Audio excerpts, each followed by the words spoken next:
Hello everyone, कैसे हो सब। उम्मीद करती हूँ सब बढ़िया होंगे, अच्छी सी प्रिपरेशन कर रहे होंगे।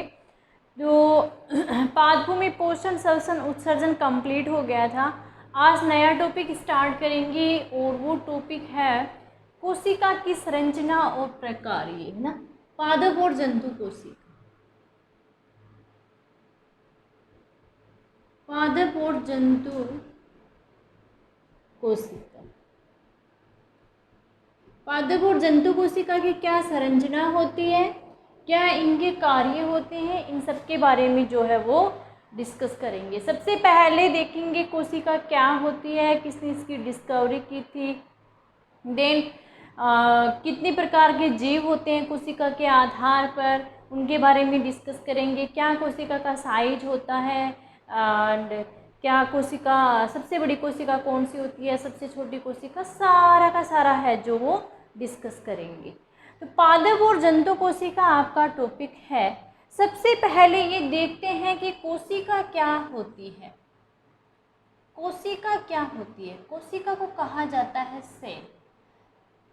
कोशिकाएं या कोशिका देख लो, कोशिका से कोशिका क्या होती है ना, कोशिका है वो शरीर की संरचनात्मक और क्रियात्मक इकाई होती है। संरचनात्मक और क्रियात्मक जो इकाई है वो क्या है, वो कोशिका है। संरचनात्मक और क्रियात्मक इकाई। जिस प्रकार से ये जो पूरा, जैसे मान लो ये कमरा है, इस कमरे के निर्माण में ईंट प्रयुक्त हुई है, एक ईंट, दो ईंट, हजारों ईंट, है ना। उसी प्रकार से मानव की जब बॉडी बनती है या प्लांट्स की जो बॉडी बनती है, सभी में, चाहे पादप हो चाहे जंतु हो, उन सभी में कोशिकाएं हैं वो एक सतत यूनिट के रूप में कार्य करती हैं और कोशिकाएं मिलकर हैं वो पूरे जो बॉडी का निर्माण करती हैं।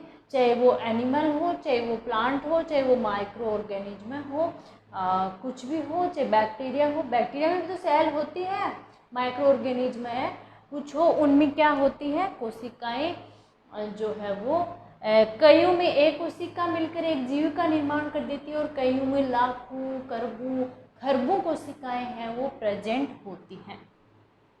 तो कोशिका संरचनात्मक और क्रियात्मक यूनिट होती है। कोशिका की जो खोज की थी, डिस्कवरी की थी, कोशिका की डिस्कवरी सबसे पहले किसने की थी? रॉबर्ट ब्राउन ने। रॉबर्ट ब्राउन नाम के एक साइंटिस्ट थे और बात है 1665 की। हुआ क्या कि उस टाइम पे आज के ज़माने के जो सूक्ष्मदर्शी हैं, इलेक्ट्रॉन सूक्ष्मदर्शी, है ना, इतनी मतलब इमेज को मैग्नीफाइड करके जो सूक्ष्म देख सके, वो सूक्ष्मदर्शी उस टाइम पे नहीं थी। सिंपलेस्ट है वो, ये लोग क्या करते थे, ये लोग खुद ही इनका निर्माण कर लेते थे। तो आवर्धक लेंस या ऐसे बोलते हैं सिंपलेट सूक्ष्मदर्शी की सहायता से रॉबर्ट ब्राउन ने एक एक्सपेरिमेंट किया और उन्होंने एक्सपेरिमेंट ये किया कि जो पेड़ की छाल है, उस पेड़ की छाल का एक भाग, पेड़ की जो छाल होती है, पेड़ की छाल का भाग लिया और उस भाग को क्या कहा जाता है? कोर्क कहा जाता है। कोर्क क्या होता है? पेड़ की छाल का एक भाग होता है, पेड़ की छाल का पार्ट होता है कोरक। तो उन्होंने कोरक को लिया, कोरक की एक स्लाइस ली और उस स्लाइस में क्या किया, सूक्ष्मदर्शी की सहायता से उस स्लाइस का अध्ययन किया, कोरक का सूक्ष्मदर्शी की सहायता से अध्ययन किया। तो उन्होंने ये देखा कि जो ये कोरक है, इसमें बक्सेनुमा संरचनाएं हैं। इस कोरक में क्या है? बक्सेनुमा जो है संरचनाएं हैं, बक्सेनुमा संरचनाएं हैं। यह आपने कभी देखा होगा, जो मधुमक्खी का छत्ता होता है, मधुमक्खी का छत्ता, उस छत्ते के नमा क्या होती है? संरचनाएं होती है। यानी कि उनमें विभिन्न कोष्ठक दिखाई दिए और इन कोष्ठक को ही उन्होंने क्या कहा? इन कोष्ठक को ही कोशिका नाम दिया। इन कोष्ठक को ही क्या नाम दिया? कोशिका नाम दिया। यहाँ पे एक क्वेश्चन ये आ जाता है कि कंफ्यूज करने वाला कि सबसे पहले मृत कोशिका को किसने देखा था, तो रॉबर्ट ब्राउन ही थे। क्योंकि आप लोगों को पता होना चाहिए कोरक जो भाग होता है वो डेड होता है, वो मृत भाग होता है, इसलिए आपको रटने की ज़रूरत नहीं है। एक्सपेरिमेंट किसने किया था, रॉबर्ट ब्राउन ने किया था। कोरक की स्लाइस ली थी, इसलिए सबसे पहले मृत कोशिका को किसने देखा था, रॉबर्ट ब्राउन ने देखा था। इस चीज़ को आप ध्यान में रखें। सजीव किससे बने हुए होते हैं, सजीव जो है वो किससे बने हुए होते हैं, आप सभी को पता है। सजीव मैंने जब नाम ले दिया तो सजीव हैं वो कोशिकाओं से मिलकर बने हुए होते हैं, कोशिकाओं से मिलकर बने हुए होते हैं। एक मैं एक्सपेरिमेंट के तौर पर आपको बताऊं कि आप जब कभी प्रैक्टिकल कर रहे होते हैं आप कॉलेज में, लैब में, तो जो प्याज होता है, प्याज सबने देखा है, प्याज उसकी जब बाहरी लेयर उतारोगे आप तो एक पतली झिल्ली है वो दिखाई देती है। उस पतली झिल्ली को पतली झिल्ली, एक काम कीजिए आप जब कभी प्रैक्टिकल करो तो उस पतली झिल्ली को उतार के तुरंत पानी के अंदर डिप कर दीजिए, क्योंकि अगर पानी में नहीं रखोगे तो वो पतली झिल्ली है वो क्या हो जाएगी, वो डेस्ट्रॉय हो जाएगी, वो सूख जाएगी, वो सिकुड़ जाएगी। इसलिए उसे पानी में रख दीजिए। एक वाच ग्लास लीजिए, वाच ग्लास पे एक बूंद पानी की डालिए, देन उस जो वो चिमटे की सहायता से उस जो झिल्ली थी, जो मेम्ब्रेन थी प्याज की, उसको उसके अंदर जो स्लाइड के ऊपर पानी रखिए, उसके ऊपर जो है वो मेम्ब्रेन रखिए चिमटे की सहायता से। उसके बाद में सेफ्रामाइन की बूंद डाल के उस पर कवर स्लिप लगा के, कवर स्लिप अच्छे से लगाना ताकि वो क्या ना हो जाए, वो बुलबुले ना आ जाए उसमें ना। इस प्रकार से एक एक्सपेरिमेंट करते हैं कॉलेज में या फिर स्कूल में भी एक इस प्रकार का एक्सपेरिमेंट करवाया जाता है 11th-12th में। तो इसमें क्या होता है कि फिर सूक्ष्मदर्शी की सहायता से उसकी स्टडी की जाती है। उससे ये पता चलता है, जैसे कि एक प्याज की स्टडी कर ली है ना, एक प्याज की स्टडी कर ली, उसका साइज ये है मान लीजिए। स्टडी करने पर इस प्रकार की सेल है वो दिखाई देती है। स्टडी करने पर इस प्रकार की सेल है वो दिखाई देती है। इस प्रकार का अरेंजमेंट इनमें दिखाई देता है। ये क्या है, ये कोशिका है। ये क्या है, ये कोशिका। ये क्या है, ये केंद्रक है। ये क्या है, ये केंद्रक है ना। इस प्रकार की जो है वो स्ट्रक्चर है इसकी स्टडी करने पर दिखाई देती है। अब आपके दिमाग में एक क्वेश्चन आ सकता है, क्या ये सभी प्रकार की कोशिकाएं समान हैं? क्या सभी कोशिकाएं समान हैं? बिल्कुल, प्याज की जो सभी कोशिकाएं होती हैं, या ऐसे बोल सकते हैं कि कोई भी संरचना हो, उसकी जो फंडामेंटल जो सेल होती हैं वो समान होती हैं।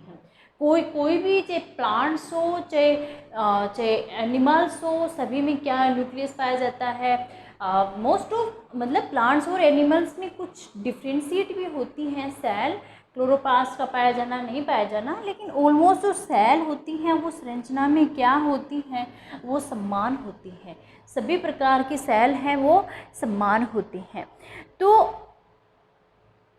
सभी जो सेल हैं वो किसका निर्माण करेगी, जो सभी प्रकार की कोशिकाएं हैं वो सभी एक एक कोशिकाएं, देखिए एक एक कोशिकाएं मिलकर किसका निर्माण करती हैं, एक बड़ी संरचना का निर्माण करती हैं, बड़ी संरचना का निर्माण करती हैं, जिसे मैं इस एक्सपेरिमेंट के संदर्भ में बताऊं तो आप बोल सकते हो शल्ककंद का, प्याज का निर्माण करती है ना। इस एक्सपेरिमेंट के संदर्भ में आपको मैं समझाऊं तो सभी छोटी छोटी जो संरचनाएं हैं मैं आपको समझाने की कोशिश कर रही हूँ, किस प्रकार से एक बड़े जो है वो सजीव का या इस प्लांट्स या एनिमल्स का कैसे निर्माण होता है। तो ये छोटी छोटी कोशिकाएं जो संरचना में समान होती हैं, ये भिन्न भिन्न नहीं होती हैं, ये आपस में मिलकर एक बड़ी संरचना का जो है वो निर्माण करती हैं। कि क्रियाकलाप एक्सपेरिमेंट जो अपन ने किया, अपन को ये पता चला, सबसे पहले अपन ने इस आकार का प्याज लिया, देन इसके आकार का लिया, फिर इससे बड़ा प्याज लिया या छोटा भी प्याज ले सकते हैं ना। इन सभी प्याज के एक्सपेरिमेंट करने पर हमें ये पता चलता है कि कोशिकाओं का जो ये कोशिकाएं हैं, एक कोशिकाएं हैं, इनका एक समान होना, यानी जो प्याज की झिल्ली की कोशिकाएं हैं वो सभी कोशिकाएं समान हैं, लेकिन इनका समान होना इनके आकार से कोई रिलेशन नहीं है, इनके आकार से इनका कोई संबंध नहीं है। ये चीज़ आप ध्यान में रखना कि इनके आकार से इनका कोई संबंध नहीं है कि ये बड़ा है तो कोशिकाएं समान होंगी, ऐसा नहीं है। बड़ा है इट मीन्स ज़्यादा कोशिकाएं हैं, छोटा है इट मीन्स कम कोशिकाएं हैं, सीधी सी बात है। लेकिन इनका समान होना है वो इनके आकार से कोई संबंध नहीं है इनका। इस चीज़ को आप ध्यान में रखना। इन छोटी छोटी कोशिकाओं में क्या है, इन छोटी छोटी संरचनाएं हैं, ये कोशिका हैं और ये मिलकर बड़ी संरचना का निर्माण करती हैं। जिस प्रकार से मैंने प्याज के बारे में आपको बताया उदाहरण लेकर, इसी प्रकार से इस पृथ्वी पर जितने भी जीव जंतु होते हैं उनका निर्माण है वो इसी प्रकार से होता है। फॉर एग्ज़ाम्पल, मैं हूँ, मेरे सामने कोई एक बड़ी लड़की है या मेरे सामने कोई बड़ा लड़का है ना, भारी है, तो इसका मतलब ये नहीं है कि उसमें कोशिकाएं हैं वो अलग प्रकार की हैं और एक छोटे बच्चे में कोशिकाएं अलग प्रकार की हैं। ऐसा नहीं होता है, सब में कोशिकाएं समान होती हैं, लेकिन ये है कि वो उसमें मैच्योरिटी आ चुकी है और ये अभी ग्रोथ कर रहा है, ये डिफरेंस है वो देखने को मिलता है। तो ये हो गई सेल्स के बारे में एक जनरल इंट्रोडक्शन। आपने देखा होगा कि जो कोशिकाएं होती हैं वो माइक्रोस्कोपिक होती हैं। एक शब्द मैंने यहाँ पे बोला है कि कोशिकाएं माइक्रोस्कोपिक होती हैं, कोशिकाएं सूक्ष्मदर्शिक होती हैं, है ना। कोशिकाएं माइक्रोस्कोपिक होती हैं, यानी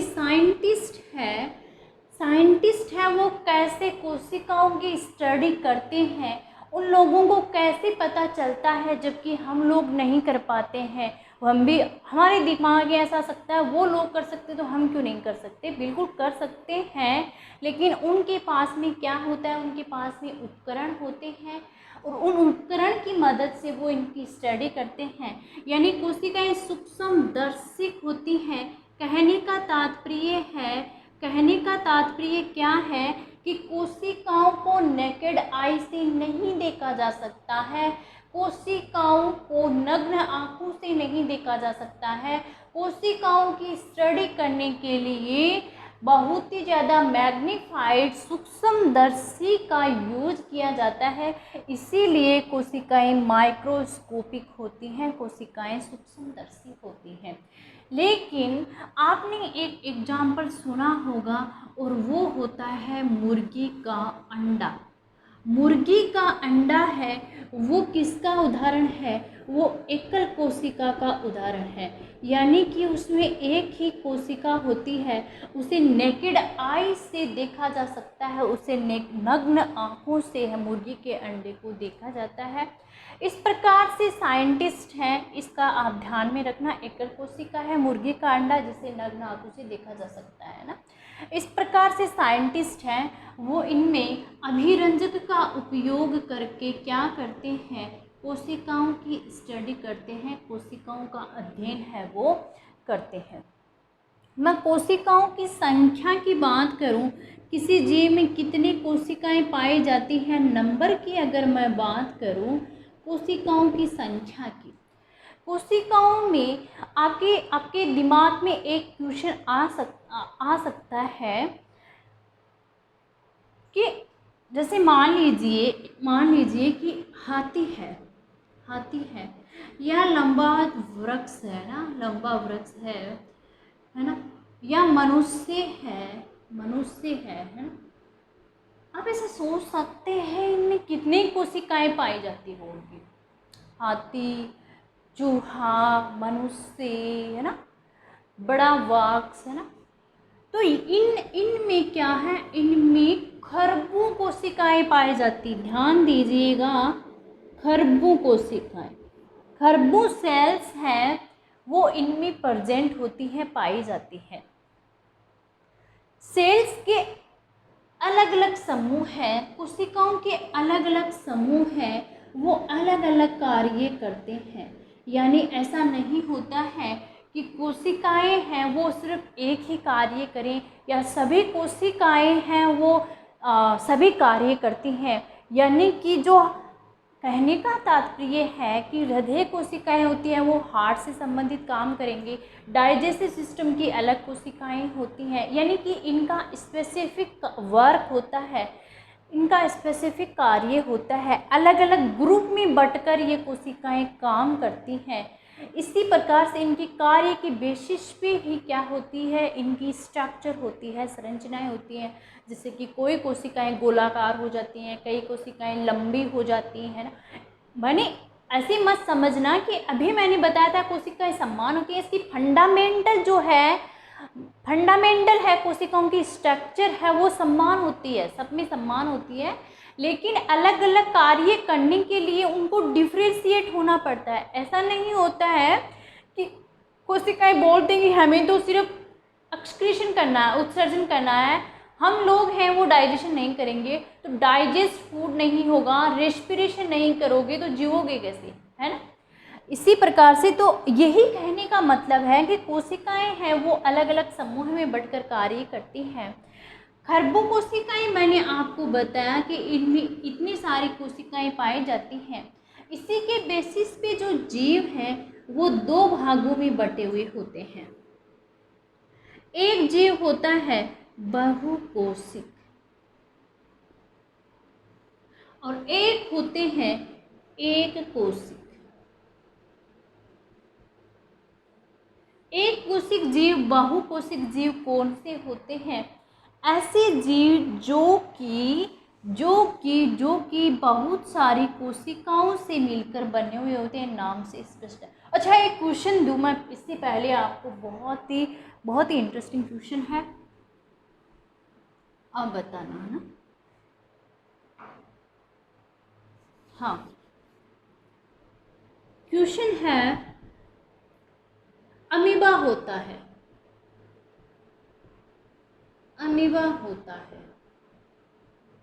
ना। ऑप्शन नंबर ए, हिंदी में देखती हो ना, चलो इंग्लिश में देखती हूँ, multicellular. Option number B, unicellular. Option number C, acellular. Option number D, none of the above, है ना।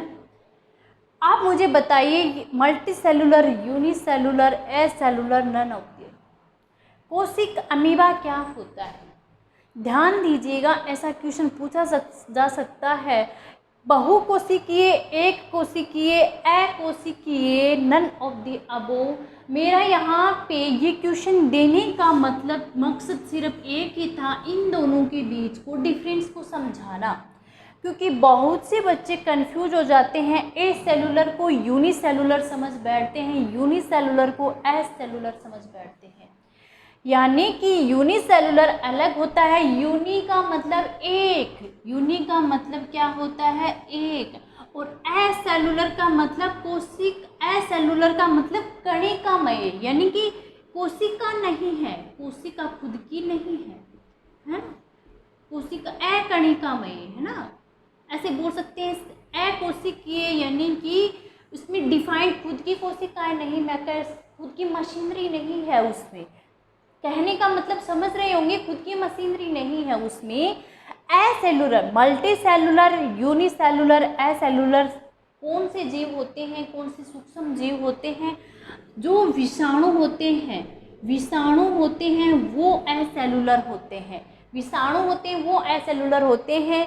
अमीबा, जितने भी एक कोशिकीय जीव होते हैं उनको एसेलुलर मत करके आ जाना, यूनिसेलुलर होता है। यानी कि एक होता है मल्टी सेलुलर, मल्टी सेलुलर जीव और दूसरे होते हैं यूनिसेलुलर जीव। मल्टी सेलुलर कौन से होते हैं? ऐसे जीव जिनका निर्माण बहुत सारी कोशिकाओं से मिलकर बना हुआ होता है, वो बहुकोशिक जीव हैं, वो कहलाते हैं। एक चीज़ आपको मैं बताऊं कि जो बहुकोशिक है ना, बहुकोशिक जीव है, मैंने ये बताया।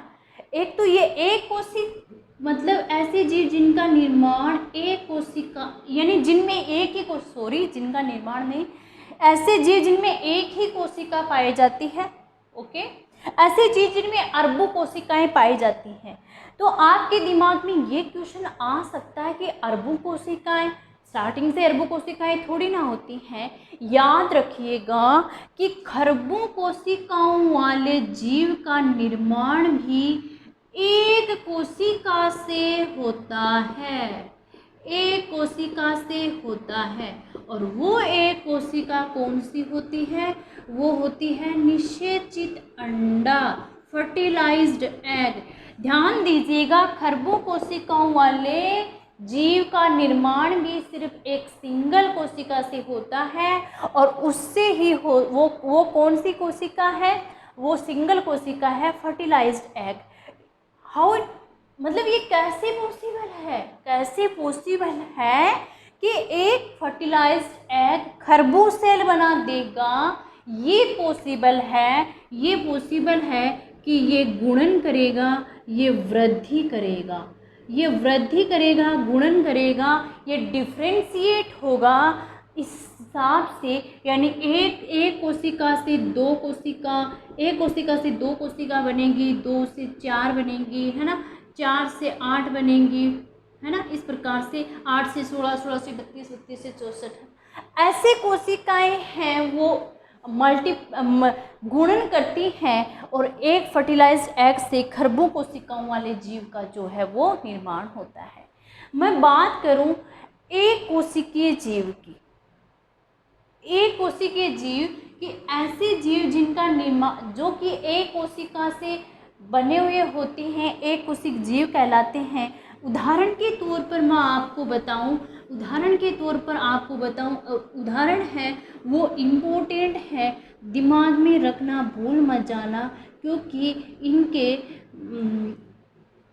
एग्जाम्पल है वो एग्जामिनर पूछ सकता है। अमीबा यूनिसेलुलर होता है, क्लेमाइडोमोनास यूनिसेलुलर होता है, पैरामीशियम यूनिसेलुलर होता है, और जो बैक्टीरिया होते हैं, जीवाणु होते हैं, वो यूनिसेलुलर होते हैं।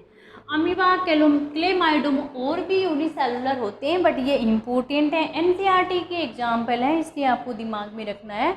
अमीबा, क्लेमाइडोमोनास, पैरामीशियम जीवाणु हैं, ये यूनिसेलुलर होते हैं, एक कोशिकीय होते हैं। अमीबा की मैं आपको स्ट्रक्चर के बारे में बताऊं, अमीबा की इस प्रकार से स्ट्रक्चर होती है। अमीबा की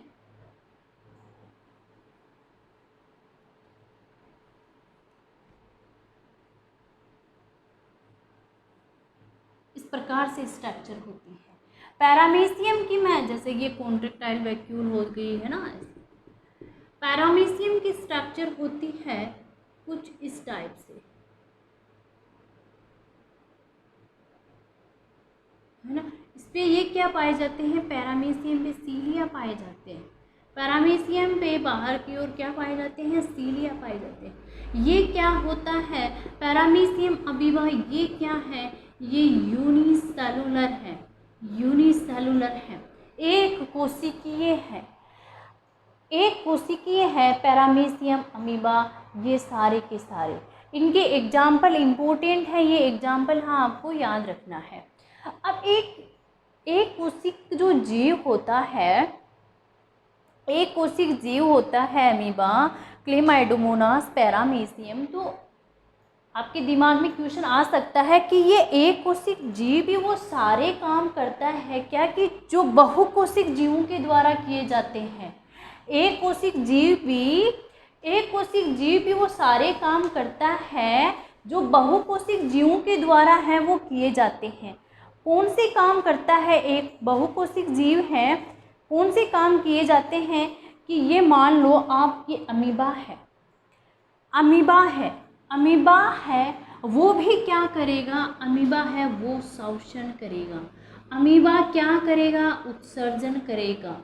अमीबा क्या करेगा, भोजन का अंतःग्रहण करेगा। अमीबा क्या करेगा, अमीबा वृद्धि करेगा। अमीबा प्रजनन करेगा। मेरा कहने का तात्पर्य है कि जो एक कोशिकीय जो जीव होते हैं वो एक कोशिकीय जीव वे सभी कार्य करते हैं जो कि बहुकोशिकीय जीवों के द्वारा किया जाता है। इस लाइन को, इस सेंटेंस को आप दिमाग में रखना कि ये बहुकोशिक जीवों में और जो मल्टी सेलुलर जीव होते हैं उनमें ये सभी कार्य हैं वो स्पेसिफिक ग्रुप ऑफ सेल के द्वारा किए जाते हैं। कोशिका के बारे में कुछ मैं आपको बताऊं। कोशिका की डिस्कवरी किसने की थी ये तो मैंने बता ही दिया, रॉबर्ट ब्राउन ने। लेकिन फिर से आपको जो कोशिका के बारे में तथ्य वाले क्वेश्चन आ जाते हैं ना, तथ्य वाले जो फैक्ट वाले क्वेश्चन हैं वो पूछ लिए जाते हैं। आपसे पूछ लिया जाए कि कोशिका की खोज किसने की थी, कोशिका की खोज है ना, कोशिका की खोज पूछ लिया जाए तो आएगा रॉबर्ट ब्राउन 1665 में। और पूछ लिया जाए मृत कोशिका, सबसे पहले कोशिका की खोज किसने की थी, सबसे पहले कोशिका की खोज की थी रॉबर्ट ब्राउन ने। और पूछ लिया जाए मृत कोशिका को किसने देखा था, रॉबर्ट ब्राउन ने मृत कोशिका को है वो सबसे पहले देखा था। एक बहुत बड़ी मिस्टेक हुई, रॉबर्ट हुक। पहले भी मैंने रॉबर्ट ब्राउन बताया था, रॉबर्ट हुक होगा, रॉबर्ट हुक है ना। रॉबर्ट ब्राउन तो केंद्र की खोज, सबसे पहले कोशिका की खोज की थी रॉबर्ट हुक ने 1665 में, है ना। उसके बाद में जीवित कोशिका को सबसे पहले किसने देखा था, जीवित कोशिका की डिस्कवरी है सबसे पहले किसने देखा था, तो वो साइंटिस्ट थे एंटोनी वॉन ल्यूवेनहोक।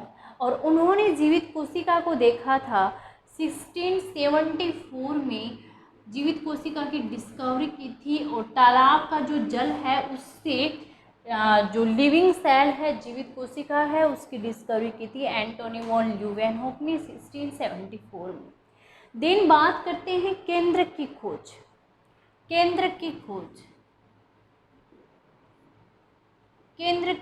अब आएगा रॉबर्ट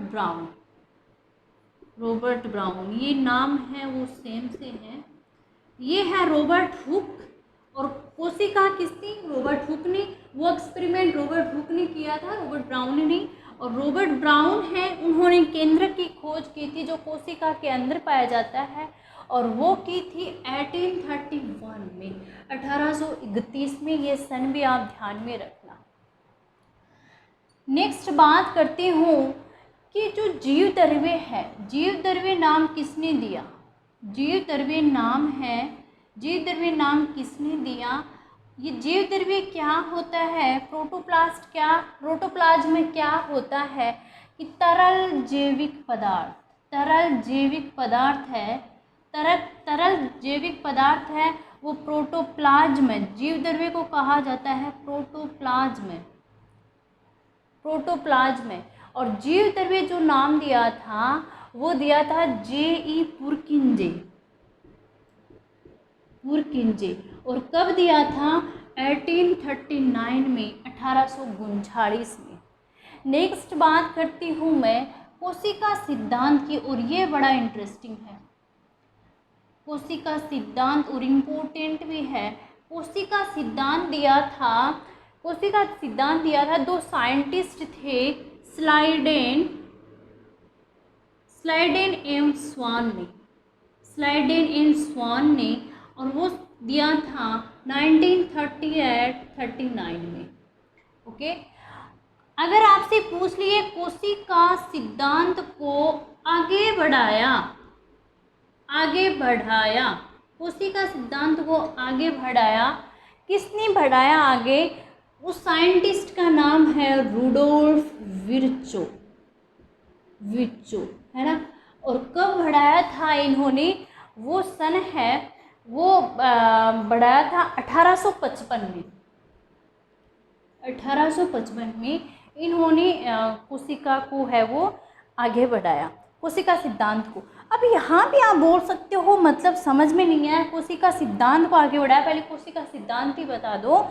कोशिका सिद्धांत में स्लाइडेन एंड स्वान ने ये बताया था कि कोशिका सिद्धांत है प्रत्येक जीव है वो कोशिकाओं से मिलकर बने हुए होते हैं।